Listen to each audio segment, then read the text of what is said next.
চুরির ঘটনায় আন্তর্জাতিক যোগ, ঘটনায় গ্রেপ্তার ৩। ধূপগুড়ি মহকুমার চোরে ঘটে যাওয়া একের পর এক চুরির ঘটনায় অবশেষে ৩ জনকে গ্রেপ্তার করল ধূপগুড়ি থানার পুলিশ। ধৃত বিধান রায় মাগুরমারির বাসিন্দা, খুরশিদ আলম ও অমল রায় জাবরামালির বাসিন্দা বলে জানা গিয়েছে। এদেরকে গ্রেপ্তার করা হয়েছে বিভিন্ন জায়গা থেকে।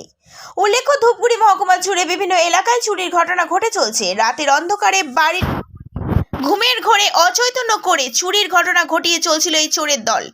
একের পর এক চুরির ঘটনায় চাঞ্চল্য ছড়িয়ে পড়েছে ধূপগুড়ি মহকুমা জুড়ে। অভিযোগ দায় হতেই অভিযানের নামে ধূপগুড়ি থানার পুলিশ। অবশেষে বড়সড় সাফল্য পেল ধূপগুড়ি থানার পুলিশ।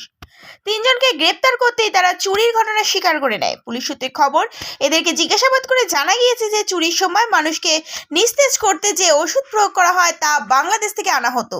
সেই ওষুধ প্রয়োগ করেই একের পর এক চুরির ঘটনা ঘটিয়ে চলছিল এই চোরের দল। এই ঘটনায় অন্য কেউ বা কারা জড়িত আছে কিনা তা তদন্ত শুরু করেছে ধূপগুড়ি থানার পুলিশ।